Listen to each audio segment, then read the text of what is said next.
लुका 8 बाब उसकी 11 आयत से हम पढ़ेंगे। वो तमसील ये है कि बीज खुदा का कलाम है।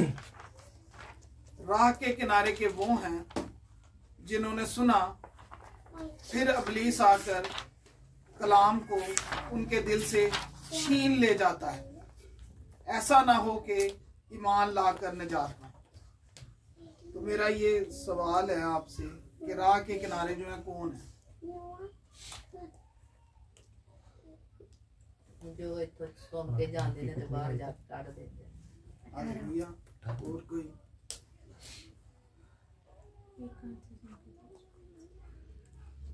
हम सीखते हैं खुदा के कलाम में से, जब मत्ती की इंजील में से इसको पढ़ते हैं तो उधर लिखा हुआ है कि सुनने वाले बहुत हैं।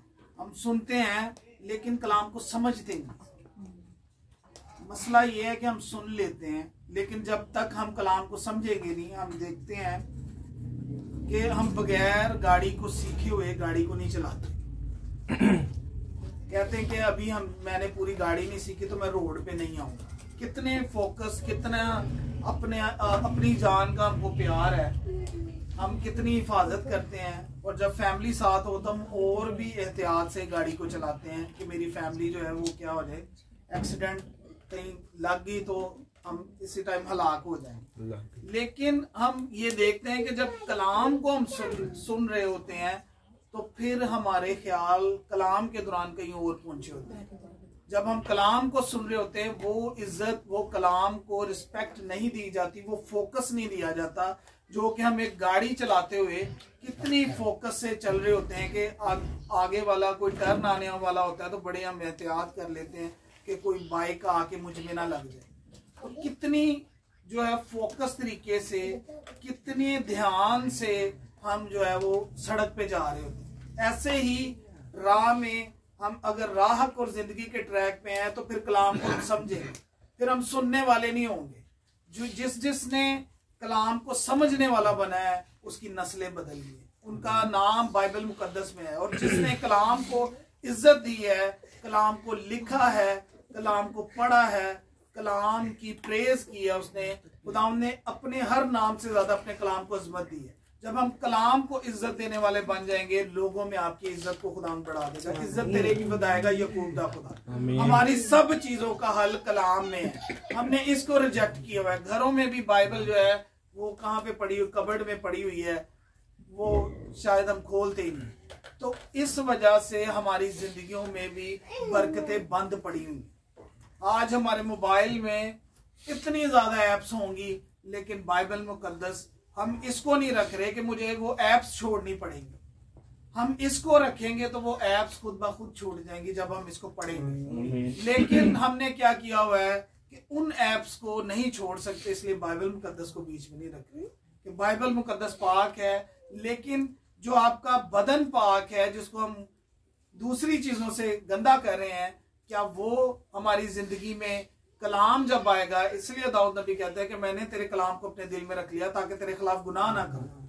कलाम को अपने अंदर जब हम रखना शुरू कर देंगे तो कलाम हमें जिंदा करना शुरू कर देगा। अयूब नबी के मैं आपसे सवाल पूछता हूं, अयूब नबी क्यों जो है वो उसके जिसके 10 बच्चे मर गए हों, उसको एक बच्चा मर जाए तो उसकी सूझबूझ खत्म हो जाती, तो जिसके 10 मरे हों वो तो एक हिसाब का मेंटल हो जाएगा इस दुनिया के हिसाब से देखें। तो वो क्यों सारे हालात में भी ठीक रहा? क्या वजह है? खुदा के साथ साथ चलता है, खुदा पे छोड़ा नहीं उसने। खुदा के साथ नहीं, कलाम में लिखा है, अय्यूब 22 बाब में लिखा हुआ है कि कलाम कहता है कि मैंने तेरे कलाम को अपनी जरूरी खुराक से ज्यादा जखीरा कर लिया। कलाम ने उसको जिंदा रखा हुआ था। दाऊद नबी कहते हैं तू अपने कलाम के मुताबिक मुझे जिंदा कर। अगर कलाम हमारी जिंदगी में नहीं है तो हम जिंदा नहीं है। तो कलाम ने उसके 10 बच्चे मरने के बावजूद, उसका सारा बिजनेस खत्म होने के बावजूद भी कलाम ने उसको क्या रखा? जिंदा रखा। तो अगर आप कलाम को रिस्पेक्ट देंगे तो कलाम आपकी इज्जत को आपके खानदान में बढ़ा देगा, आपके इलाके में बढ़ा देगा। कलाम को जब हम वो वैल्यू देंगे, जो एक सड़क पे जाते हुए हम अपनी गाड़ी को, अपनी जान की हमें बड़ी पड़ी होती है कि हम कहीं हिट ना हो जाए, मेरी टांग ना टूट जाए, लेकिन जब कलाम सुन रहे होते हैं हमारा पूरा फोकस वो इज्जत, वो रिस्पेक्ट, वो फोकस ही नहीं होता। हम कलाम को बाज़ औक़ात कॉल आ जाए तो हम कलाम को रद्द करके कॉल सुनने चले जाते हैं। कलाम की जो इज्जत है वो आज हमारी जिंदगियों में नहीं है, इसलिए हमारी इज्जत भी बाहर नहीं है। जब हम कलाम को इज्जत देंगे, कलाम आपकी इज्जत पूरे पाकिस्तान में बढ़ा देगा। गैर कौमों तक आपका चर्चा होगा। जब अलीशा नबी थे तो वो बादशाह दो उसके पास हल लेने आए, उन्होंने जंग जीतनी थी और वो कहते हैं कि खुदावन का कलाम इसके साथ है। जब कलाम साथ है तो बादशाह आपसे हल लेने आएंगे। कलाम जब आपके अंदर है, और वो कहते हैं कि वो एलिया नबी के सिर्फ हाथ पांव जो वो पानी डालता था उस पर, इतनी वो अपने जो उस्ताद था उसकी ताबेदारी करता था, एलिया की और कलाम की, जो उसके मुंह से निकलता था वो उसको अपने अंदर स्टोर करता जा रहा। तो एक वक्त ऐसा आया कि अलीशा मर गए, लेकिन वो उसकी हड्डियां मुर्दा पड़ी थी कब्र के अंदर, और मुर्दा उसकी कब्र में दफनाया गया और वो मुर्दा जिंदा हो उसकी हड्डियों से टच होने से। कलाम आपकी हड्डियों में स्टोर हो जाता है, और जब कलाम आपके अंदर स्टोर है आप मुर्दे जिंदा करेंगे। आप जो है वो कोई बदरू गिरफ्त आएगा वो शिफा पाएगा, लंगड़ा है वो शिफा पाएगा, कोई पैरालाइज है वो शिफा पाएगा। कलाम जब आपके अंदर है, कलाम मोज़े करता है। ये कलाम के वसीले से आसमान और जमीन बना है, लेकिन हमने इस कलाम को अपनी जिंदगी से दूर किया हुआ है। वो इज्जत ही नहीं दे रहे, वो रिस्पेक्ट ही नहीं दी जा रही, वो उसको वैल्यू नहीं दी जा रही, वो फोकस ही नहीं उस पर किया जा रहा। लेकिन हम अपनी जान बचाने के लिए गाड़ी को बड़े अच्छे तरीके से हम बच के चलाते हैं, कोई इधर से ना मुझ में लग जाए। लेकिन जब कलाम पे हमने आज से कलाम को क्या समझना है, सुनना नहीं है, कलाम को क्या करना है, समझना है। जब समझेंगे तो मुर्दा हड्डियों से भी मुर्दा जिंदा होगा। वो मरा हुआ था लेकिन हड्डियों में कलाम क्या हो जाता है, स्टोर हो जाता है। कलाम किधर स्टोर होता है, आपकी। इसका सबूत यिर्मयाह नबी ने भी दिया है कि वो कहता है कि खुदावन तेरा कलाम जो है मेरे दिल में आग की मानिल पोशीदा है, जिसको बयान करने से मैं रुक नहीं पाऊंगा। मैं चाह के भी, अगर मैं चाहूं भी तो मैं तेरे कलाम को बयान करने से रुक नहीं पाऊंगा। वो बहुत सी कैद में था, बहुत दुख दर्द में था, लेकिन वो कहता है कि तेरा कलाम मेरे दिल में जो है, मेरे अंदर पोशीदा है, मैं इसको बयान करने से रुक नहीं पाऊंगा। जब कलाम अंदर है ना तो फिर आप रुक नहीं पाएंगे, फिर आप कलाम को पेश करेंगे और जिंदगियां, नस्लें बदलेंगी, जो मुर्दा है वो जिंदा होंगे। हालेलुया। तो कलाम को आज से हमने क्या देनी है, रिस्पेक्ट देनी है। फिर उन एप्स को अपने ऐप मोबाइल में से डिलीट करना है, और किसको रखना है, कलाम को, जिसने आपकी सेहत को जिंदा रखना है, आपके बिजनेस को जिंदा रखना, आपके रिश्तों को, मैरिड लाइफ को जिंदा रखेगा, आपके घर में ग्रोसरी मुहैया करेगा। आपके घर में हर एक मुर्दा चीज कैसे जिंदा होगी, जब कलाम उसकी हड्डियों में जिंदा, तो मुर्दा जिंदा हो गया है। हड्डियां वो भी मरा हुआ था, लेकिन कलाम ने उसकी हड्डियों के अंदर भी जिंदा रहा। तो सोचें, जब आप कलाम को अपने अंदर रखेंगे तो गुनाह आपकी जिंदगी में ठहर नहीं पाएगा। वो मुर्दापन, वो आपके घर में गरीबी, वो कर्ज, वो शर्मिंदगी ठहर नहीं पाएगी। जब कलाम को आप क्या देने वाले हो जाएंगे, इज्जत देने वाले हो जाएंगे। जब कलाम को तवज्जो देने वाले हो, जब कलाम की रिस्पेक्ट करेंगे। सारा फोकस कलाम सुनने के दौरान कहां पे होना चाहिए, कलाम को समझना है। ये कलाम जो मुझसे बात हो रही है इसको मैंने समझना है। जब समझ जाएंगे तो फिर दाऊद की तरह चरवाहे से आप बादशाह बनने वाले। तो जिसने कलाम को समझा है उसकी नस्लें बदल गई। हालेलुया। अब हम देखेंगे, कलाम की तरफ आते हैं। हालेलुया। हम बाजू का जो है वो कलाम पढ़ते हैं, वो फकी फरीसी क्यों यीशु मसीह को टांग रहे थे सूली के ऊपर, क्योंकि वो कलाम को पढ़े हुए थे, उन्होंने डिग्री हासिल की थी, लेकिन समझे नहीं थे।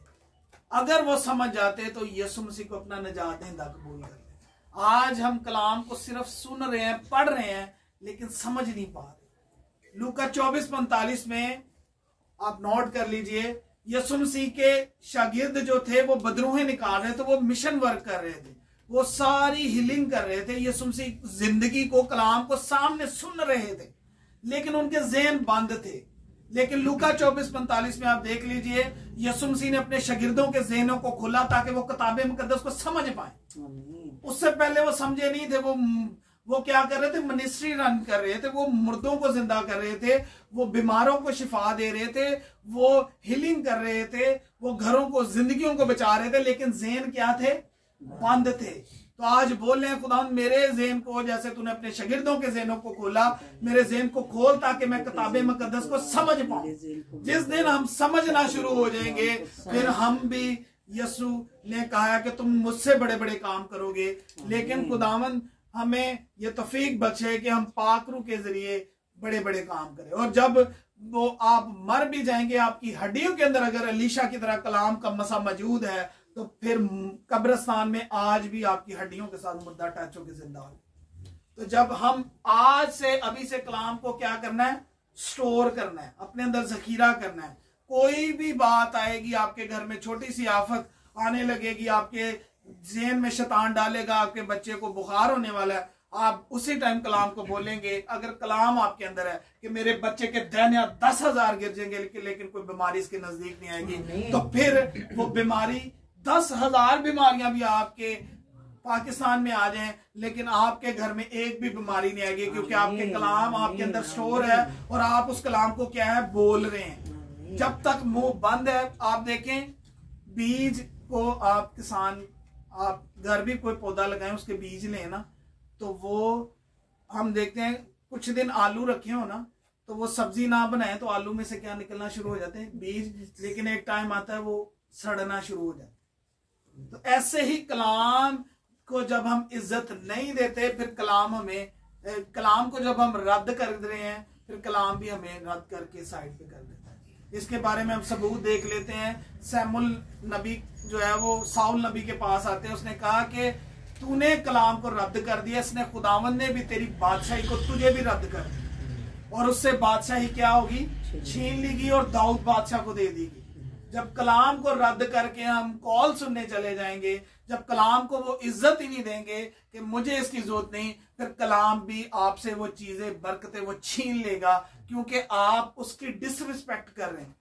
जिस कलाम को खुदावंद ने अपने नाम से भी ज्यादा अजमत दी है, उसको हम डिसरिस्पेक्ट कर रहे हैं, रोजाना कर रहे हैं।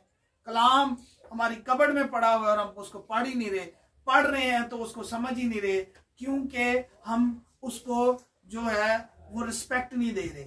जब हम देखें कि हम सलोन का काम कर रहे हैं, तो हम बगैर सीखे किसी की कटिंग करने जाएंगे तो उसका क्या करेंगे, कटिंग को क्या कर देंगे, खराब कर देंगे। ऐसे ही हम बगैर कलाम को समझे अगर दूसरों के साथ शेयर करना शुरू कर देंगे, हम खुद भी खराब होंगे और दूसरों को भी खराब। तो कलाम समझ के, सीख के, ताबेदारी के साथ फिर आगे जो है वो काम करेंगे, फिर रिजल्ट्स भी आएंगे, फिर मुर्दा भी जिंदा होंगे। तो कलाम को क्या है, समझना है, पूरा फोकस देना है, पूरी उसके वर्शिप भी जब कर रहे हैं, तो वर्शिप में भी ऐसे, मैं जब वर्शिप कर रहा था तो मैं ऐसे अपने आप को फील करवा रहा था कि खुदावन का तख्त मेरे सामने, मैं उसके सामने बैठ के खुदावन की वर्शिप कर रहा हूँ। जब ऐसे करेंगे फिर वर्शिप का भी आपको मजा आएगा कि खुदावन का तख्त मेरे सामने लगा हुआ है। हालेलुया।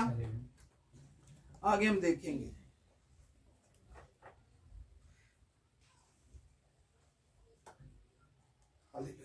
ज़बूर 1 उसकी वर्ष नंबर 1 से पढ़ेंगे। मुबारक है वो आदमी जो शरीरों की सलाह पर नहीं चलता, शरीरों के मशवरे पर नहीं चलता। कौन मुबारक है, जो शरीरों की सलाह पर, जो मशवरे वो देंगे उस पर नहीं चलेगा। तो जो कलाम को सुनने और समझने वाला है वो शरीरों के मशवरे पर नहीं चलेगा और खताकारों की राह में खड़ा नहीं होगा। जहां पे चुगली हो रही होगी वो उस राह में भी, मेरे जो स्पिरिचुअल फादर है पास्टर कुन्नूरवाला जी, वो कहते हैं कि कोई चुगली करने आए तो मैं उसको कहता हूँ मेरे सामने नहीं करनी, मैं अपने कान बंद करूं। नेक्स्ट टाइम जो है वो उसको डांट देते हैं कि मेरे सामने किसी की बात नहीं करनी, ठीक है। तो आइंदा आपके सामने कोई भी चुगली करने आए किसी की, तो आपने उसको डांट देना है कि ना मैं इस राह में खड़ा होता हूं और ना मैंने चुगली सुननी है और ना मैंने चुगली करनी है। तो और ठट्ठाबाजों की मजलिस में नहीं बैठता। आज हम देखते हैं कि जहां पे थोड़ा फन होगा, जो खुदा के साथ चल रहा है वो ऐसी महफिलों में नहीं बैठेगा। तो ठट्ठाबाजों की मजलिस में खुदा जो है वो आता ही नहीं है। तो वो अपने बंदे को कैसे देखेगा कि वो ठट्ठाबाजों की, जहां पे नाच रंग हो, जहां पे खुदावन की हजूरी नहीं है, तो वहां पे खुदा के बंदे का कोई काम नहीं है जिसकी जिंदगी में कलाम है। लेकिन जिसकी जिंदगी में कलाम नहीं है, जो कलाम को नहीं समझ रहा, वो इन मजलिसों में भाग भाग के क्या होगा, मेहंदियों पे क्या होगा, फ्रंट पे होके नाच रहा होगा। तो कलाम जब जिंदगी में है तो फिर आप इंसानों को खुश नहीं कर सकते।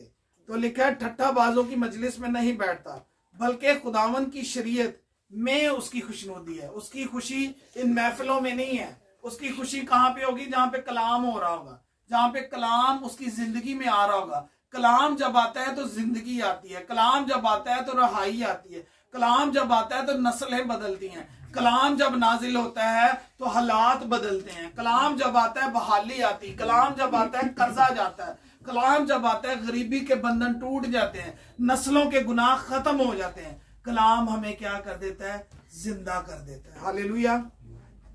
और वो उस दरख्त की मानिद होगा जो पानी की नदियों के पास लगाया गया। एक शख्स सहरा में हो और वो खुदावन से क्या मांग रहा हो, पानी, उसको एक पानी की बोतल मिले, तो ये क्या है, मोजज़ा है। ठीक है, तो आप अपनी जिंदगी में मोजे वाली जिंदगी गुजारना चाहते हैं या ऑल टाइम बरकत वाली जिंदगी गुजारना चाहते हैं? कौन सी जिंदगी गुजारना चाहते हैं? तो जो कलाम को नहीं अपनी जिंदगी में रिस्पेक्ट दे रहा, वो सहरा के अंदर है। उसको हर दफा जो है वो मांगना पड़ेगा, खुदावंद ए महीना फिर आ गया, फिर मेरे है पैसे की जरूरत है, फिर मौजा मंगेगा। जब रोटी और मछली पे बरकत डली तो वो सिर्फ एक इवेंट था, एक मौजजा था। ठीक है, लेकिन उसके बाद दूसरे दिन उनको घर आके रोटी बनानी पड़ी। तो आज हमें अपनी जिंदगी में देखना है कि अपनी जिंदगी में ब्लेसिंग्स को पाने के लिए हमें मेहनत करनी पड़ेगी। एक शख्स आपके पास हर मंथ जो है वो पैसे लेने आ रहा है, तो उसने किसको सोर्स बनाया हुआ है, एक इंसान को। हमने किसी इंसान को सोर्स नहीं बनाना, हमने किसको बनाना है, खुदा को। खुदा आपकी जिंदगी में वो ब्लेसिंग है, आप वो दरख्त खुदावंद आपको बनाना चाहता है। आप देखें कि नहर के किनारे जो दरख्त हैं उनका फल टाइम पे आता है, उनका पत्ता नहीं मुरझाता, उनकी हर चीज जो है वो सालों साल चलते हैं। लेकिन एक दरख्त जो है आप किसी गली की नुक्कड़ में देखेंगे या किसी सहरा में, वो सूख जाता है, उसको पानी की सप्लाई टाइम पे नहीं मिल रही होती। जितना उसको चाहिए होता है वो पानी उस नहर में से खींच लेता है और वो तरोताजा रहता है, अपने मौसम में उस पे पत्ते आते हैं, सारी बरकतें। ऐसे ही जब हमने किसी इंसान को अपना सोर्स बनाया हुआ है तो फिर मौजा शायद 1 महीना हो, 2 महीने हो, लेकिन वो सप्लाई बंद हो जाएगी, क्योंकि वो किसकी सप्लाई है, एक इंसान की। तो हमने किसकी सप्लाई लेनी है, कलाम की। जब कलाम की हम सप्लाई लेंगे तो फिर हर रोज हमारे घर में बरकत होगी, हर रोज हमारे घर में राशन होगा, हर रोज हमारी जेब में पैसे होंगे, हर रोज हमारी जिंदगी में बरकत के दरवाजे खुले रहेंगे। तो कौन सा बनना चाहते हैं हम, सहरा वाला पानी की बोतल वाला या एक नदी के पास? जो नदी के पास उसको रात को भी 3 बजे भी प्यास लगेगी और जाके पूरा कूलर भर ले आएगा, फिर प्यास लगेगी दोपहर को और पूरा जग भर ले आएगा, जितनी जरूरत होगी लेता जाएगा। क्या सप्लाई खत्म होगी? तो कलाम के पास जब आ जाएंगे, खुदा के पास, तो सप्लाई खत्म होने वाली नहीं है। तो आज से हमने कहाँ पे अपना घर बनाना है, किसी इंसान के पास सप्लाई लेनी है या खुदा के पास? खुदा के पास आज से हमारी सप्लाई है। तो बरकतें, फिर हमने ठट्ठाबाजों की मजलिस में नहीं बैठना, शरीरों की सलाह नहीं लेनी। कलाम ये कहता है कि खुदावंद मशवरत में बुजुर्ग है। कौन बुजुर्ग है मशवरत में? खुदावंद से मशवरा ले, कलाम से। जब कलाम से मशवरा लेंगे तो फिर नस्लें बदलने वाली। हालेलुया। आगे लिखा हुआ है जो अपने वक्त पर फलता है और जिसका पत्ता भी नहीं मुरझाता, सो जो कुछ वो करेगा बराबर होगा। वो चाहे एक बिजनेसमैन है, उसका बिजनेस बराबर होगा। वो चाहे एक मीडिया वाला है, उसका मीडिया वाला बिजनेस 12 आवर होगा, उसको अलग फंक्शंस भी मिलेंगे। वो एक कटिंग करने वाला है तो उसके बिजनेस में 12 आवर होगा। वो एक जॉब करने वाला है, उसका जॉब 12 आवर होगा। वो जो भी करेगा वो क्या होगा, उसके पास जॉब नहीं है, खुदावंद उसको जॉब मुहैया करेगा, वो क्या होगा, 12 आवर होगा। उसके पास ऑर्डर्स नहीं है, उसने सप्लाई कहां से ले ली है, कलाम से, तो वो क्या होगा, 12 आवर होगा। तो कलाम को अपने अंदर ज्यादा से ज्यादा स्टोर करते जाए, याद करते जाए। कलाम जब आपके अंदर आता जाएगा, जिंदगी आती जाएगी, बरकत आती जाएगी, सेहत आती जाएगी, गरीबी जाती जाएगी। Hallelujah, hallelujah. और लिखा है क्योंकि खुदावंद साधकों की राह जानता है। खुदावंद को पता है कि वो रास्ते में चुगली वाला मिलेगा, उसके पास नहीं खड़ा होगा। वो ऐसी मजलिस में जहां पे नाच रंग होगा, वो उस जगह पे नहीं जाएगा। हालेलुया। शरीरों की राह नाबूद हो जाएगी। तो हमने अपनी राह देखनी है, हम किस राह पे चल रहे हैं। हम राह के किनारे वाले हैं जो सिर्फ सुन रहे हैं और दोपहर ਨੂੰ जाके ਅਸੀਂ वही करना है, मोबाइल तक खोल के वही करना है। असी किस राह च, हमने अपनी राह देखनी है। हमारी राह क्या है। हमने आज कलाम सीखा है तो आज हमारी मोबाइल से वो एप्स जानी चाहिए, कलाम आना चाहिए। आज वो हमारी जिंदगी से, सोच में से वो पुरानी जिंदगी जानी चाहिए, कलाम आना चाहिए। कलाम सुने, कलाम जब सुनेंगे तो खुदा उनको बोले मुझे समझना सिखा। समझेंगे तो फिर बरकतें आप जो है सप्लाई कहां पे आ जाएगी, नदी के पास। हालेलुया। इसके बारे में हम देखते हैं, एक एविडेंस मैं देता हूं आपको। यूना 1 उसकी 17 है। यूना नबी ने क्या हुआ, खुदा का नबी था, खुदावंद का बंदा था, लेकिन वो खुदा के प्लान को सुन रहा था लेकिन समझ नहीं रहा था। आज हम कलाम को सुन रहे हैं, वो नबी होके वो चाह रहा था जैसे मैं चाह रहा हूं खुदावंद तू वैसे कर। तो यूना ने क्या किया, खुदावंद के प्लान को ठुकराया, रद्द किया और जाके जहाज कौन सा पकड़ लिया, दूसरा जहाज पकड़ लिया। और उसको क्या हुआ कि मछली के पेट में जाना पड़ा, मौत के मुंह में जाना पड़ा। जब कलाम को रद्द करके जाएंगे फिर मौत के गेट्स आपके लिए खुल जाते हैं। तो उसने क्या किया, जिंदगी को ठुकरा के गया, वो आगे मौत तैयार थी। और जैसे वो रद्द करके गया, जहाज में फेंका, मछली ले आएगी, उन्हें पताल दे। आप देखें कि कलाम उसके अंदर था। आप देखें कि जियोग्राफिक चैनल पे कि जब वो पानी के अंदर जाते हैं पनडुब्बियां भी, तो एक टाइम ऐसा लिमिट आ जाती है कि वो पनडुब्बियों भी ऑक्सीजन देना बंद कर देती है। वो वहां पे ऑक्सीजन लेवल खत्म हो जाता है, ऑक्सीजन सिलेंडर भी काम करना है, खत्म हो जाते हैं। लेकिन कलाम उसके अंदर था, इस वजह से यूना मरा नहीं। कलाम उसके अंदर था, कलाम ने यूना को जिंदा रखा था मछली के पेट में। उसमें यूना का कोई कमाल नहीं कि वो नबी था, इसमें कमाल किसका है, कलाम का। कलाम उसको लेके गया और दिखाया कि हाले भी मान जा, नहीं तो वो पताल दी तह चले गए जिथे ऑक्सीजन भी नहीं। लेकिन ऑक्सीजन कैसे मिल रहा था, कलाम आपके लिए ऑक्सीजन है। जहां पे ऑक्सीजन खत्म हो जाएगा, कलाम आप अपनी जिंदगी में ले, वो ऑक्सीजन कलाम है। असल जिंदगी क्या है, कलाम है। जब कलाम हमारी जिंदगी में, मौत अपना रास्ता बदल देगी, किसके अंदर तो जिंदगी है, मैं नहीं इसके अंदर आ सकती। Hallelujah, hallelujah. तो क्या हुआ, यूना को निकल जाए। यूना 3 दिन रात मछली के पेट में रहा। मछली के पेट में स्मेल ही बड़ी होती, बंदा वैसे ही, आप देखें मछली मंडी चले जाए ना, तो मछली वो छोटी सी मछली नहीं थी, इतनी बड़ी मछली थी और स्मेल इतनी होती है कि बंदा वैसे ही 5 मिनट भी ना उसमें गुजारे मर जाए। लेकिन कलाम की वजह से वो क्या था, जिंदा था। तो कलाम को इतना जरूरी ले लें कि अगर कलाम नहीं है तो फिर हम चलते फिरते मुर्दा है। वो मुर्दा कभी भी कब्र में जा सकता है। थोड़ी देर घंटे कुछ रख देने मुर्दे भी 4 पाई थे, लेकिन वक्त की आंदा है कब्र ची जाना। तो आज से ये सोच लें कि हम कुछ घंटे ही कलाम के बगैर जिंदा हैं, कोई पता नहीं कहां पे हमारे लिए कब्र तैयार है। तो आज से कलाम को कितनी ज्यादा रिस्पेक्ट देनी है, ये आज हम सीख के जा रहे हैं, समझना है कलाम को सुन के। हालेलुया। आगे हम चलते हैं खुदाम के कलाम में से, और हम देखते हैं कि यूना चाह रहा था कि मेरा प्लान खुदा के सामने कामयाब हो, कि मैं चाह रहा हूं, मैं उनको मुनादी जाके दे रहा हूं कि खुदा दा डर नहीं मनोगे तो तुसी जेड़े हलाक हो जाओगे। नैनवा जिन्ना भी है ते ओ की होया कि उन्होंने खुदा दे कलाम को एक्सेप्ट कर लिया, उन्होंने माफी मांगी। आज अगर आप कलाम को एक्सेप्ट करके माफी मांग रहे हैं तो आज आप भी हलाक होने से बचने वाले। उस पूरे शहर ने, बादशाह ने मिटा तोड़ा, माफी मांगी, सर पे खाक डाली, खुदावंद के आगे झुके और खुदावंद का प्लान पूरा होकर खुदावंद ने उनको माफ कर दिया। लेकिन यूना नबी होके चाह रहा था कि हलाक हो जाए।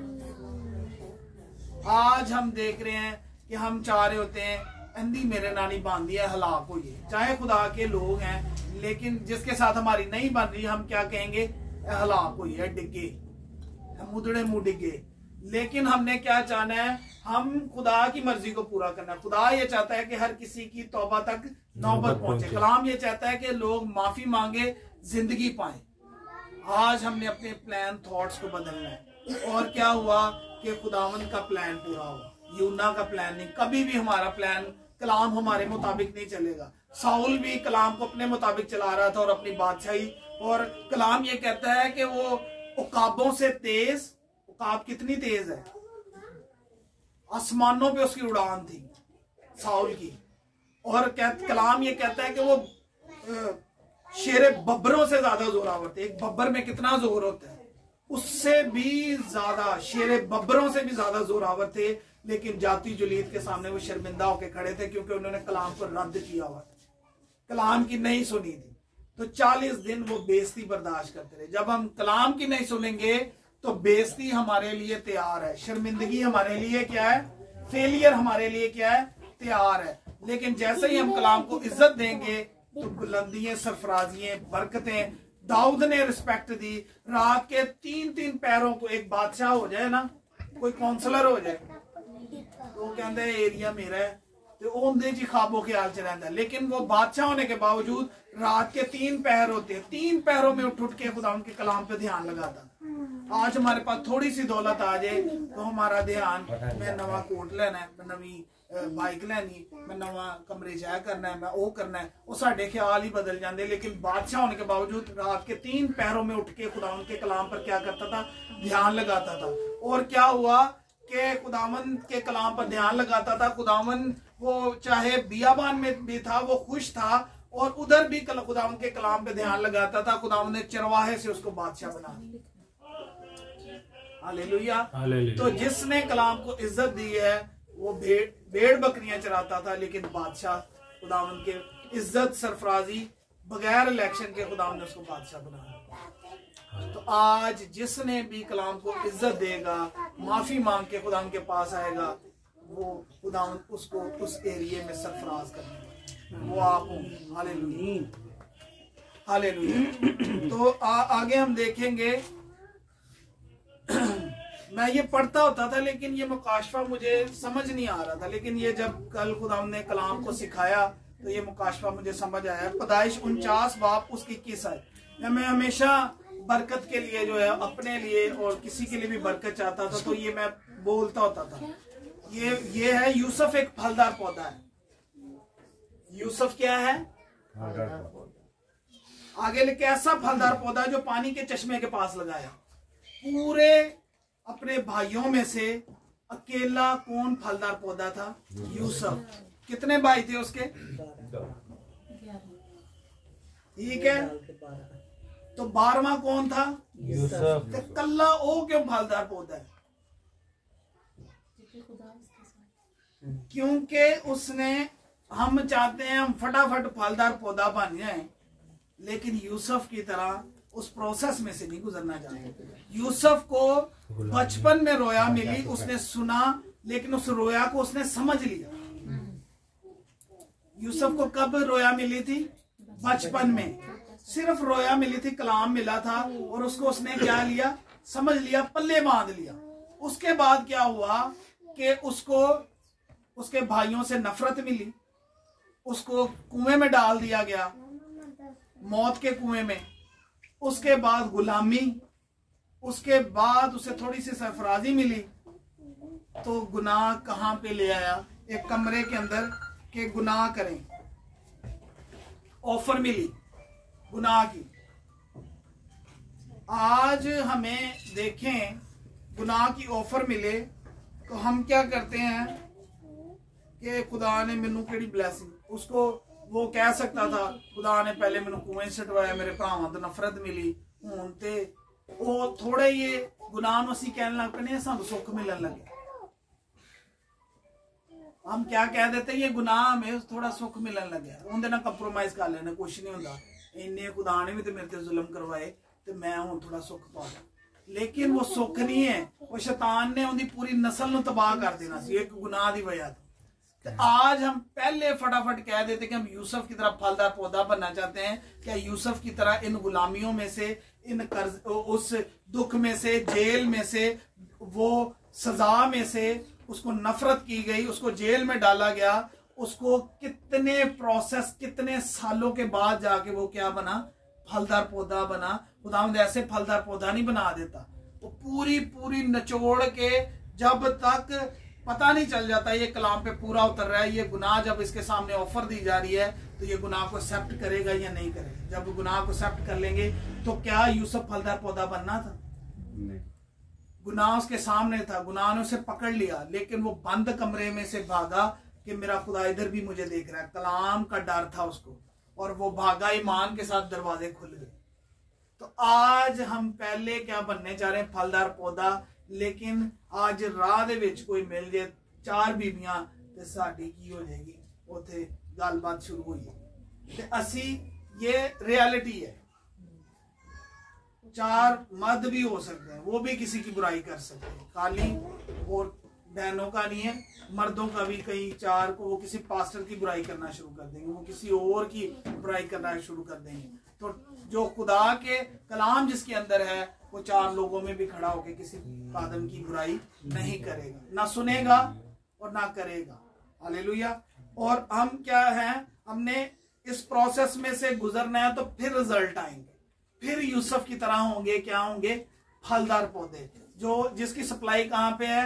चश्मा यानी यीशु के पास, जिसके पास सप्लाई खत्म ही नहीं हो सकती, जिसके पास हमेशा की जिंदगी है। जमीन पे भी आपको जिंदगी देगा, आसमान पे हमेशा की जिंदगी देगा।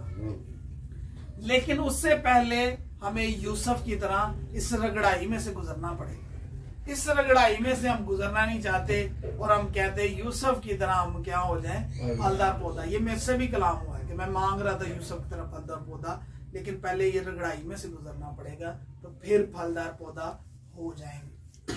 हालेलुया। इसको मैं पूरा पढ़ देता हूं। उसकी शाखें दीवार पर फैल गईं और तीर अंदाजों ने उसे बहुत छेड़ा, मारा और सताया, लेकिन उसकी कमान मजबूत रही। कमान क्यों मजबूत रही? कलाम को समझ गया था कि ये हमें, आज हम कलाम को समझना है कि जरूर है कि हम बहुत सी मुसीबतें सह कर खुदा की बादशाही में दाखिल हों। कैसे सह के?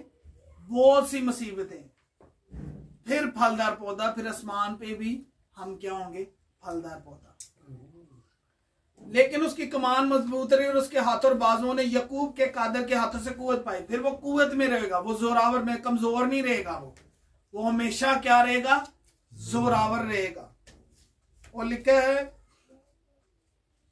जो ऊपर से आसमान की बरकतें, नीचे से गहरे समंदर की बरकतें, छातियों रहमों की बरकतें अता करेगा। तेरे बाप की बरकतें मेरे बाप दादा की बरकत से कहीं ज्यादा होगी। यूसुफ की बरकतें उसके बाप दादा की बरकतों से भी कहीं ज्यादा होगी, ओवरफ्लो होगी थी। ये बरकतें मैं मांगता हूं, लेकिन खुदावंद ने दिखाया पहले इस रगड़ाई में से गुजर, फिर फलदार पौधा बने। आज हमें इसमें से पहले गुजरना है। फलदार पौधा खुदावंद बनाने को तैयार है यूसुफ को। फिर क्या हुआ? पूरे दुनिया में, पूरे मुल्कों में क्या हो गया था? काल पड़ गया था, सबने मर जाना था। लेकिन लोगों की जमीनें बिक गई, लोगों के घर बिक गए, लोगों का सब कुछ बिक गया। लेकिन यूसुफ उस कैद में से खुदावंद ने निकाला और उसको वजीर आजम बना दिया। बादशाह के सेकंड स्टेप पे उसको रखा और जो फैसला वो करता था, बादशाह भी उसको कहता था जो तू फैसला करेगा मैं भी उसको मानूंगा। और पूरी दुनिया कर्जई हो गई थी, लेकिन यूसुफ और उसका घराना, उसके जानवर भी फलदार पौधे थे, वो रजे हुए थे। हालेलुया। ओवरफ्लो थी बरकत। आगे हम देखते हैं खुदा उनके कलाम में से नुमान कोड़ी के बारे में। कितनी बार हमने सुना है नुमान कोड़ी क्या हुआ, अपना पैसा लेके आया, पैसे से शिफा पाना चाहता। कैसे? पैसे से। खुदावंद के बंदा अलीशा के पास आया, जिसका भी हमने सुना था कि उसकी हड्डियों के साथ मुर्दा टच हुआ तो वो क्या हो गया, जिंदा हो गया। तो खुदावंद के ममसू को पता था कि ये पैसे से शिफा लेने हैं। पैसे से क्या लेने हैं? अपनी शिफा। वो इतना अथॉरिटी वाला था, इतना हम पढ़ लेते हैं, लिखा है वो रवाना हुआ 10 कंतार चांदी, 6000 मशकाल सोना। कितना?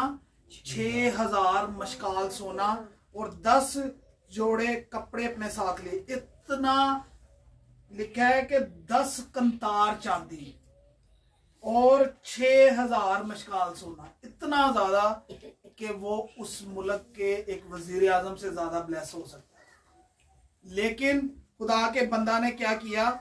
उसको क्या किया? ठुकरा दिया, क्योंकि वो कलाम की डिसरिस्पेक्ट कर रहा था। खुदावंद के मौजा, खुदावंद से बरकत जो है वो बगैर पैसों के मिलती है। खुदावंद से जो नजात मिलती है उसको खुदावंद ने नजात भी देनी थी। तो अगर वो पैसे ले लेता तो उसने उस नबी की भी वो रिस्पेक्ट नहीं करनी थी, और ना खुदा को जिंदा खुदा मानना था, और ना नजात का काम उसकी जिंदगी में होना था। खुदावंद के बंदा उसका इस्तकबाल भी करने नहीं। अंदर कोठरी से कह दिया तू जाके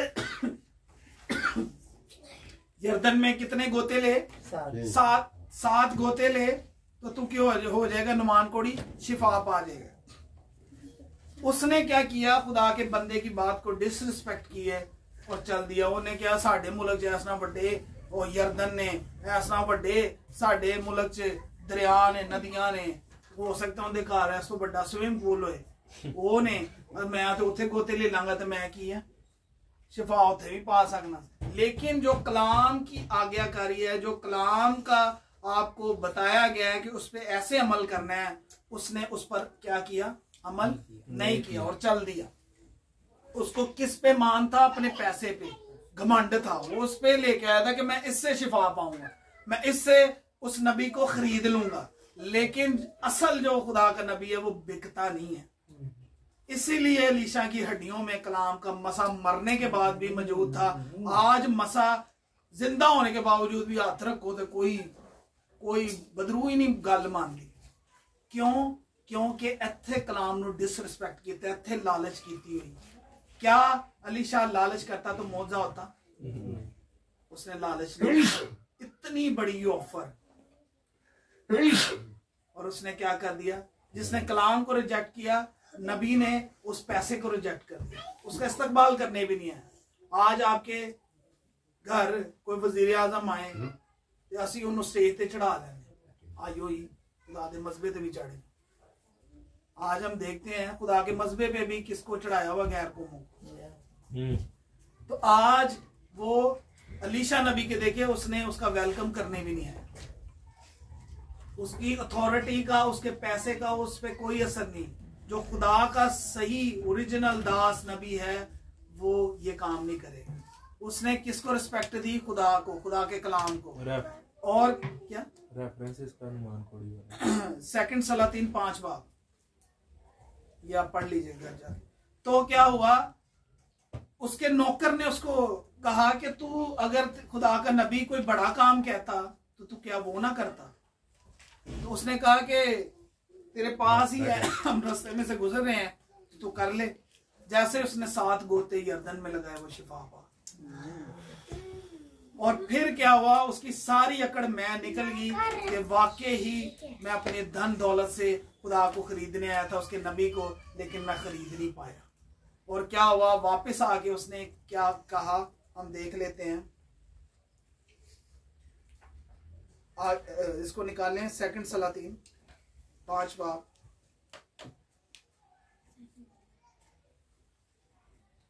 उससे पहले वो नुमान कोड़ी जो है वो क्या हुआ? नाराज होके चला गया और बड़े कहर में उधर से गया था। और आगे हम देखते हैं कि जब वो मुड़ा तब उसने आकर मर्दे खुदा के कहने के मुताबिक यरदन में 7 गोते मारे और उसका जिस्म छोटे बच्चे के जिस्म की मानिंद हो गया और वो पाक साफ हुआ। खुदा ने उसको पाक भी किया, नापाकी जाती रही। और फिर वो अपने जुलूह के सब लोगों समेत, कितने लोगों समेत? सब लोगों समेत मर्दे खुदा के पास लौटा और उसके सामने खड़ा हुआ और कहने लगा, देख अब मैंने जान लिया। उससे पहले वो सिर्फ की समझ रहा थी, एक बाबा वकीर दान चढ़ावांगे, चद्दर चढ़ावांगे, वो काम होएगा। अज असी पैसे लैके ते मौजा लैन चले जाए, खुदा नूं खरीदने, खुदा खरीदा नहीं जा सकता, उसका मौजा खरीदा नहीं जा सकता, उसका मौजा मुफ्त है और वो मुफ्त दिया जाए। हालेलुया। जो कलाम को समझ आता है, उससे पहले क्या वो जान गया था? लेकिन जब मौजा हुआ, आज हम सिर्फ कहते हैं अगर मैनू जॉब मिलेगी, आज मैनू बिजनेस की ऑफर मिलेगी तो फिर मैं जानागा खुदा। खुदा वैसे भी है, खुदा किसी को साबित नहीं करना चाहता, लेकिन खुदावन चाहता है कि बगैर ईमान के उस पर ईमान लाया जाए, बगैर मौजे के भी उसको वो रिस्पेक्ट दी जाए, तो फिर मौजा होगा। तो क्या हुआ, वो उसके बाद जान गया और लिखा है, इसराइल को छोड़कर और कहीं रोए जमीन पर कोई खुदा नहीं। उनके जहां पे वो रहता था बहुत से खुदा थे, पत्थरों के थे, वो ना बोलते थे ना शिफा देते, लेकिन ये अब जान गया कि सिर्फ रोए जमीन पर, क्या लिखा है, रोए जमीन पर, पूरी जमीन ते रब्बुल फाज तो अलावा कोई खुदा नहीं। हालेलुया। साडे खुदा दा चर्चा गैर कौमां च भी है, पूरे रोए जमीन ते साडे खुदा वगैरह कोई खुदा नहीं। अज भी उनकी कबर खाली है, वो जाके वेखदे ने कि साडा खुदा जिंदा खुदा आसमानी तख्त ते बैठा साडे लिए वो की कर रहा है, जिंदगी दे रहा है, शफायत कर रहा है, वो अज भी साडा घर उत्ते तैयार कर रहा है। हालेलुया। इसलिए अब करम फरमा के अपने खादम का हदिया कबूल कर, फिर हदिया ले, ठीक है। लेकिन उसने जवाब दिया, खुदावन की हयात की कसम जिसके आगे मैं खड़ा हूं, मैं कुछ नहीं लूंगा। पूरे मुल्क दे ਉਹ ਜ਼ਮੀਨਾਂ ਖਰੀਦ ਸਕਦਾ ਸੀ, ਇੰਨਾ ਸੋਨਾ ਤੇ ਇੰਨਾ ਚਾਂਦੀ ਸੀ। ਉਹਨੇ ਕਿਹਾ ਮੈਨੂੰ ਨਹੀਂ ਚਾਹੀਦਾ, ਮੈਂ ਜੋ ਖੁਦਾ ਨੂੰ ਸਮਝ ਲੈਂਦੇ ਨੇ ਉਹ ਇਹੋ ਜਿਹੀ ਚੀਜ਼ਾਂ ਨੂੰ ਰੱਦ ਕਰਦੇ, लेकिन जेड़े खुदा ਨੂੰ नहीं समझे सिर्फ सुने हैं वो कहेगा आंदे। जो उसके साथ उसका जो चेला था वो नहीं समझा था, वो पीछे जाके उनके को की ले आया सोना, वो उनके जो कुछ कपड़े लेते, कुछ लालच की थी। ਉਹਨੇ खुदा दे दास ने पूछा तू किथे गया सा, ਉਹਨੂੰ पता सी कि आंदे के पीछे मंगन गया। ਉਹ की होया, खुदा ने उनकी पूरी नस्ल कोड़ी हो। खुदा ਨੂੰ लालच नहीं पसंद, जो खुदा दे कलाम ਨੂੰ समझ ਜਾਂਦੇ ਨੇ ਉਹ ਉਹਨਾਂ ਦੀ ਅੱਜ भी जिक्र अलीशा नबी ਦਾ हो रहा है कि उनकी हड्डियां वो मर भी गया तो उनकी हड्डियां जो भी मौजे हो रहे, वो क्यों हो रहे सी? उन्होंने कलाम ਨੂੰ समझ गए सी। ਜਿਹੜੇ कलाम ਨੂੰ समझ गए ने वो अज भी मौजे करनगे यसू दे नाम च, वो अज भी मुर्दे जिंदा, वो अज भी लंगड़े चलाणगे, वो अज भी पैरालाइज ठीक होणगे, अज भी जाके दुआ की जाएगी ते जदों बंदा उठेगा तो वो शिफा पा के उठेगा। हालेलुया। कलाम ਨੂੰ ਕੀ करना है, समझना है। अगर असीं पढ़े ही जावांगे, डिग्री हासिल कर लांगे, असीं फक्की फरीसी बन जावांगे, असीं तोहमतां ही लाई जावांगे, वो सफेदी फिरी हुई करो, फिर असीं वो बने होवांगे ਜਿਹੜੇ ना खुद बादशाही च दाखिल होणगे ना दूसरिਆਂ ਨੂੰ ਹੋਣ देणगे। ते कलाम ਨੂੰ ਕੀ करना है, अज तो समझना। ਜਦੋਂ समझ लांगे ਤੇ फिर बरकतां ही बरकतां ने। फिर पानी दी सप्लाई यसू, वो चश्मा यसू है, नदी यसू है, वो जिंदे को जिन्ना मर्जी भर लो, पूरा समंदर भी भर के लाओगे फिर भी वो भरिया दा भरिया ही है, वो पूरी दुनिया नु भर के रखदा है। हालेलुया। वो अपनी मुट्ठी खोलदा, हर जानदार दी ख्वाहिश पूरा करदा है। वो चाहे आसमान ते फिर रहे, चाहे जमीन ते, चाहे समंदर दी तह दे अंदर भी ओनू भी खुराक दे रहे। लेकिन समझन दी गल है, जेड़ा खुदा दे कलाम नु खुदा नु समझ गया है वो बरकतां च जीवे, वो बादशाहां वांगू जीवे। बादशाह उनदे को मशवरा लेना आ रहे सी अलीशा नबी को कि असीं हुण जांगे असीं की करिए। ते जेड़ा खुदा दे कलाम नु समझ गया है वो बरकतां च जीवे और राज्य करेगा। हालेलुया। हालेलुया। राजा बनना है कि मंगन वाला बनना है? राजा। राजा बनना है तो फिर कलाम नु समझना है। कलाम नु समझांगे तो फिर 12 ने पूरी दुनिया नु बदल दिता। आमीन। वो समझ गए सी, कलाम ज़हन खोलिया यसू ने ते उन्होंने पूरी दुनिया नु जाके बदल दिता। ਅੱਜ ਅਸੀਂ ਵੀ ਉਹ ਕਲਾਮ ਸਮਝ ਜਾਵਾਂਗੇ ਤੇ ਅੱਜ ਅਸੀਂ ਦੁਨੀਆ ਨੂੰ ਬਦਲਣ ਵਾਲੇ बन जाएंगे। और उसने बहुत इसरार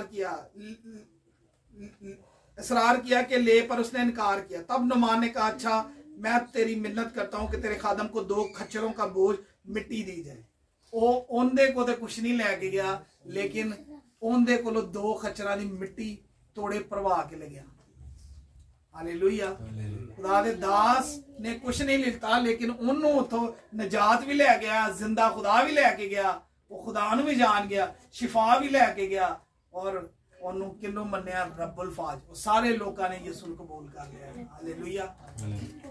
तो डिपेंड किंदे ते अगर खुदा दा नबी समझे आए। हम देखते हैं कि जो खुद भी ब्लेस हैं उनके साथ जुड़ने वाले भी क्या हो जाएंगे, ब्लेस हो जाएंगे। इसका सबूत हम 2 शमूएल 22 बाब में देख लेंगे।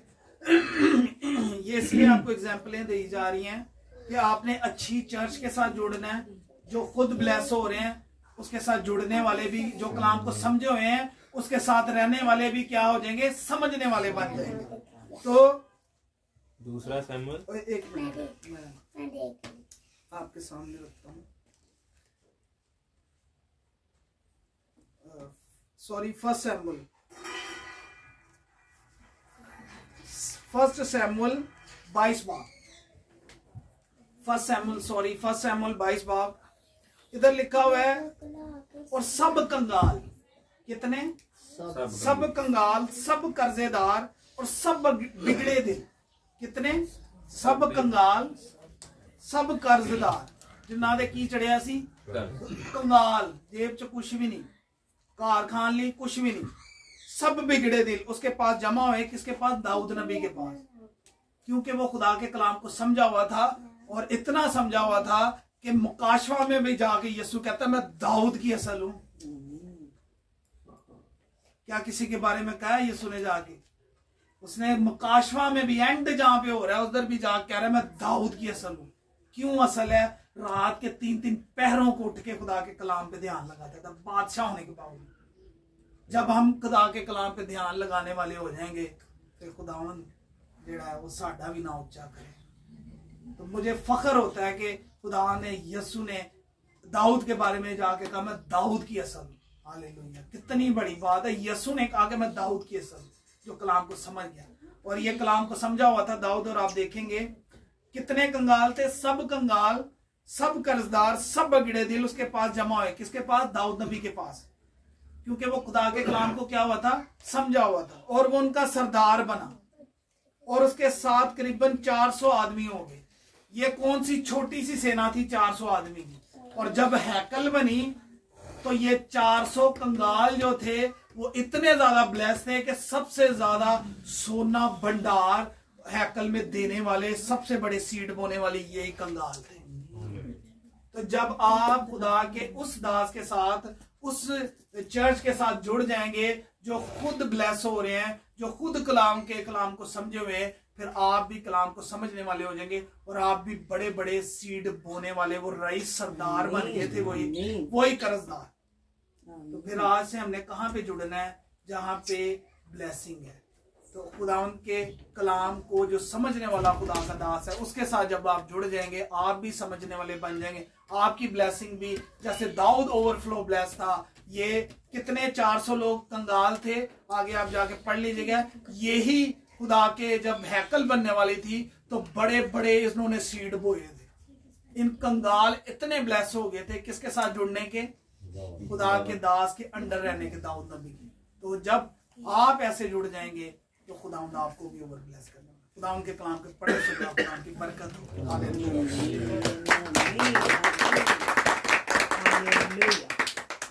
ये सब दुआ करें।